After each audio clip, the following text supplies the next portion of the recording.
कानून क्रांति के बारे में। नए भारत की कानून क्रांति, अमित शाह का न्याय।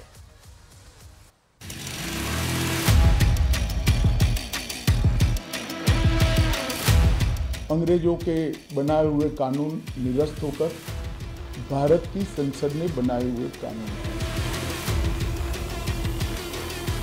इससे जो भारत की जनता की सिविल लिबर्टीज हैं वो खत्म होकर रह जाएंगी। पहले सिर्फ पुलिस के अधिकारों की रक्षा की गई थी, अब पीड़ितों के अधिकारों की रक्षा और जो कंप्लेनेंट है इसके भी अधिकारों की रक्षा करने का काम होगा। बहुत पवित्र भाव से हमने इसको लागू किया। बहुत महत्वपूर्ण है गोवा के लिए ये सब कानूनों का आना भी।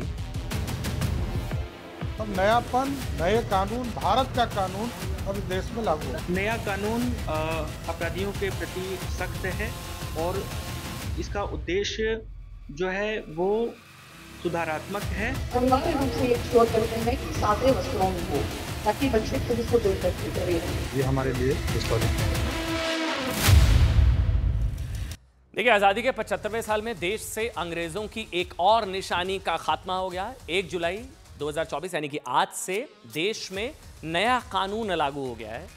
यह कानून जिसने दंड की बुनियाद को खत्म करके न्याय को अपनी बुनियाद बनाया है। शब्द को समझिएगा, दंड नहीं न्याय होगा। दंड नहीं, अब न्याय, मतलब भारतीय न्याय संहिता। क्या है इसे नए कानून में और इससे आम लोगों की जिंदगी में क्या बदलाव आने वाला है, मतलब आप लोगों को क्या जानना चाहिए और क्या कुछ पहली बार हुआ है, हम आपको बताएंगे। लेकिन पहले बात कर लेते हैं इस कानून क्रांति पर चल रही सियासत की। नए कानून आते ही विपक्ष ने इसके खिलाफ मोर्चा खोल दिया है। किसी ने इसे बड़ा कानूनी संकट बताया तो किसी ने जल्दबाजी में लाया गया कानून बताया। तो वहीं एक बार फिर गृह मंत्री अमित शाह ने हर आरोप का जवाब दिया। सुनिए। आने वाले दिनों में एक बहुत बड़ी समस्या और संकट भारत की जो न्यायपालिका है और भारत की जो फौजदारी के कानून की प्रणाली है उसके लिए खड़े होने वाली है। अंग्रेजों के बनाए हुए कानून निरस्त होकर भारत की संसद ने बनाए हुए कानून आएंगे। दंड की जगह न्याय लेगा, देरी की जगह स्पीडी ट्रायल और स्पीडी जस्टिस मिलेगा। और पहले सिर्फ पुलिस के अधिकारों की रक्षा की गई थी, अब पीड़ितों के अधिकारों की रक्षा और जो कंप्लेनेंट है इसके भी अधिकारों की रक्षा करने का काम होगा। Our point was precisely that there was never a full discussion in Parliament, and that's something that was very regrettable for such a major thing that affects the lives of everybody and affects all the way in which our country functions in the criminal area. It's very important that we actually have discussions in Parliament, and that remains our demand. But it may not be, at this point, it may not be possible to forestall the implementation. मैं आप सभी को बताना चाहता हूं कि लोकसभा में कुल मिलाकर 9 घंटा और 29 मिनट चर्चा हुई है। 34 सदस्यों ने इसके अंदर पार्टिसिपेट किया है।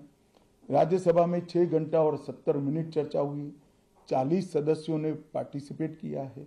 एक ये भी झूठ चलाया जा रहा है कि सबको बाल निकालने के बाद ये बिल लाया गया। चलिए, आप ये जानना चाह रहे होंगे ना इस कानून में क्या है, मतलब कानून क्या बदल गया, क्या बदलाव हो गया और आपके जीवन पर क्या असर होगा। देखिए, 3 कानूनों में आज से जो बदलाव हुआ है, पहला 1860 का क्या था, इंडियन पीनल कोड, आईपीसी, आप लोग सुनते होंगे आईपीसी अब हो गया है बीएनएस, भारतीय न्याय संहिता। आज से आईपीसी नहीं बीएनएस हो गया है, बीएनएस भारतीय न्याय संहिता। दूसरा 1898 का क्रिमिनल प्रोसीजर कोड, सीआरपीसी आप सुनते होंगे ना कई बार, सीआरपीसी अब भारतीय नागरिक सुरक्षा संहिता 2023 हो गया। तीसरा 1873 का इंडियन एविडेंस एक्ट, अब भारतीय साक्ष्य अधिनियम बन गया है। ठीक है, भारतीय न्याय संहिता, इंडियन पीनल, दंड नहीं न्याय संहिता। अब आपको नए कानूनों की 10 बड़ी बातें जल्दी से नोट कर लीजिए, ये पूरा निचोड़ है एक तरीके से। क्या है? पहला, भारत के इतिहास में पहली बार हुआ है जब आतंकवाद की व्याख्या की गई है। पहली बार आतंकवाद की व्याख्या की गई है। नए कानून में अब ऐसे लोगों को पैरोल का भी नहीं लाभ मिल सकता। नए कानून में अब ऐसे लोगों को पैरोल का भी लाभ नहीं मिल सकता। मतलब आतंकवादियों से हमदर्दी रखने वालों की दाल नहीं गलेगी। आतंकी को किसी भी तरह की राहत का रास्ता अब बंद हो गया है। दूसरा, पहली बार देश में 0 एफआईआर का प्रावधान लागू हो गया है। 0 एफआईआर मतलब आप अपने ही थाने में केस दर्ज कराने की अब मजबूरी नहीं होगी। पीड़ित जहां चाहे एफआईआर कराए, केस 15 दिन में उसके थाने में ट्रांसफर हो जाएगा। 2 नंबर 3, हत्या, लूट और दुष्कर्म जैसे गंभीर अपराध में भी ऑनलाइन एफआईआर। मोबाइल निकालिए, एफआईआर कर लीजिए। अब मोबाइल निकालिए, एफआईआर हो जाएगी, ऑनलाइन एफआईआर। हत्या, लूट और दुष्कर्म जैसे गंभीर अपराध में भी ऑनलाइन एफआईआर हो सकती है अब। मतलब गंभीर मामलों में कई बार ऐसा होता है ना कि पीड़ित वक्त पर थाने नहीं पहुंच पाता, तो ऐसे में अब उसे फौरन थाने पहुंचने की चिंता से मुक्ति मिल गई है और वो घर बैठे एफआईआर करा सकता है। चौथा, नए कानून में पहली बार एफआईआर से लेकर जजमेंट तक के लिए समय सीमा तय की गई है। मतलब तारीख पर तारीख वाला डायलॉग अब नहीं चलेगा। अब केस दर्ज होने से लेकर इंसाफ तक की तारीख तय होगी। केस दर्ज हुआ, कब मिलेगा इंसाफ पता होगा। अटकाने, लटकाने और भटकाने का खेल खत्म। 5वां, भारतीय न्याय संहिता में राजद्रोह को हटाकर देशद्रोह कानून लाया गया है। मतलब लोकतंत्र में राजतंत्र वाला यह कानून खत्म हो गया है। सरकार की आलोचना करते करते देश की सुरक्षा के खिलाफ बयान और साजिश करने वाले अब देशद्रोही माने जाएंगे। 6th, यह बहुत इंपॉर्टेंट है, नए कानून में मॉब लिंचिंग की भी व्याख्या की गई है। मॉब लिंचिंग मतलब भीड़ तंत्र अब कानून पर, मतलब कानून का शिकंजा होगा भीड़ तंत्र। दोषी पाए जाने पर या तो मौत या जिंदगी भर जेल में रहना होगा। 7वां, नए कानून के मुताबिक राज्य सरकारों को केस वापस लेने का एक तरफा अधिकार नहीं होगा। मतलब 2013 याद है जब यूपी में सरकार बनाते ही आतंकवादियों के सारे केस, आतंकवादी हमले से जुड़े केस वापस ले लिए गए थे। अब नहीं होगा साहब ऐसा। राजनीति के लिए एक तरफा फैसले लेना नए कानून में मुश्किल ही नहीं, नामुमकिन है। 8वां, नए कानून के मुताबिक अब एफआईआर से लेकर जजमेंट तक सब कुछ डिजिटल होगा। मतलब आपके केस से जुड़ी हर चीज आपके हाथ में होगी।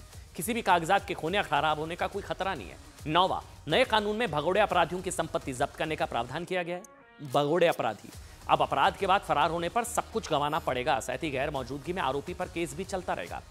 आखिरी, भारतीय न्याय संहिता में महिलाओं के खिलाफ होने वाले अपराधों पर ज्यादा संवेदनशील कानून बनाए गए हैं। तो ये एक तरीके से आप कह सकते हैं बीएनएस, दंड नहीं न्याय संहिता। छोटा सा ब्रेक।